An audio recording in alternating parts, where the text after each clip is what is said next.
ইসলাম নিয়ে আপনারা মানুষকে বিভ্রান্ত করবেন না। ইসলামিক দল করবেন ঠিক আছে, কিন্তু ধর্মকে মানে রাষ্ট্র ক্ষমতা যাওয়ার জন্য ব্যবহার করবেন না। এই এতটুকু অনুরোধ জানিয়ে এই অনুষ্ঠান যারা আয়োজন করেছেন সবাইকে আবার ধন্যবাদ জানিয়ে এই ধর্মটাকে এখানে টানেন কেন? কোরআন খুব পড়েছি, দেখেছি যে ইসলামে কোনো রাজনীতি নাই। শুরু করি, ধর্ম নিয়ে রাজনীতি করতে দেয়া হবে না, হওয়া উচিত না। ইসলাম কি বলে? আল্লাহ সুবহানাহু ওয়া তাআলা বলেন, হুয়াল্লাযী আরসালা রাসূলাহু বিল হুদা ওয়া দীনিল হক লিইয়ুযহিরাহু আলা দ্বীনি কুল্লিহি, যে আমি এই দিন রাসূলের নিকট পাঠিয়েছি, এই দিন একদিন পৃথিবীর সকল দিনের উপর বিজয়ী হবে। আর আরেক হাদিসে রাসূলুল্লাহ সাল্লাল্লাহু আলাইহি ওয়াসাল্লাম বলেন যে এমন কোনো বাড়ি থাকবে না, মাটির বাড়ি এবং পাকা বাড়ি, যেখানে ইসলাম প্রবেশ করবে না। বিইজ্জি আজিজিন ও বিযিল্লি দালিলিন, কোথাও সম্মানের সাথে কোথাও অপমানের সাথে। তো এই একটি আয়াত এবং একটি হাদিস প্রমাণ করে যে পৃথিবীর সকল তন্ত্র মন্ত্র বাদ মতবাদ যা কিছু আছে সকল কিছুর উপর সর্বক্ষেত্রে বিজয় অর্জন করবে ইসলাম। সুতরাং ইসলামের সাথে রাজনীতির সম্পর্কটা, রাষ্ট্র পরিচালনার সম্পর্কটা ওতপ্রোতভাবে জড়িত। আর আল্লাহ সুবহানাহু ওয়া তাআলা বলেন, উদখুলু ফিস-সিলমি কাফা, তোমরা ইসলামে প্রবেশ করো পরিপূর্ণরূপে। এবং আমরাও খুব মুখস্থ একটা বাক্য আছে, আমরা সবাই জানি Islam is a complete code of life.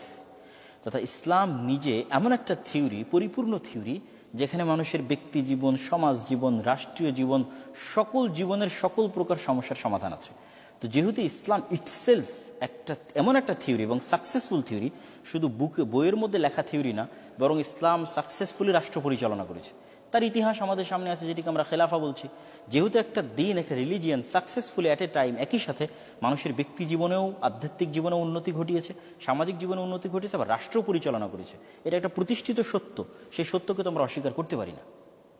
আমাদের দেশের একজন বিশিষ্ট রাজনীতিবিদ দীর্ঘদিন জেলে ছিলেন, কোরআন পড়েছেন, বারবার পড়েছেন, আমি জানি না অর্থ বুঝে পড়েছেন কিনা।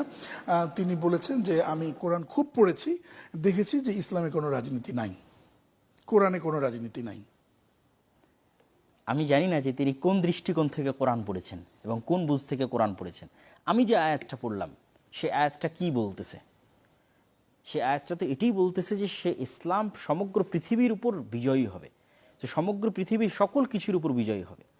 আর যদি ইসলামের রাজনীতি নাই থাকবে, তাহলে মুহাম্মদ সাল্লাল্লাহু আলাইহি ওয়াসাল্লাম কি পরিচালনা করলেন মদিনাতে? কি পরিচালনা করলেন আবু বকর, ওমর, ওসমান এবং আলী? তারা তাদের 40 বছরে কি পরিচালনা করলেন? তারা কি শুধু একটা রিলিজিয়ান, ধর্মীয় আচার অনুষ্ঠান, মসজিদের মধ্যে থাকা, জিকির আজকার করা, এটি নিয়ে ব্যস্ত থেকেছেন? না তারা যুদ্ধ বিগ্রহ করেছেন, রাষ্ট্র পরিচালনা করেছেন? জিজিয়া নিলেন বা কর নিলেন, রাষ্ট্র শাসন করলেন, ঐতিহাসিক শাস্তি দিলেন। শাস্তি দিলেন। যদি তারা যুদ্ধ বিগ্রহ করে থাকেন, রাষ্ট্র পরিচালনা করে থাকেন, তাহলে আপনি কি সেটি ইসলাম থেকে বাদ দিতে পারেন না?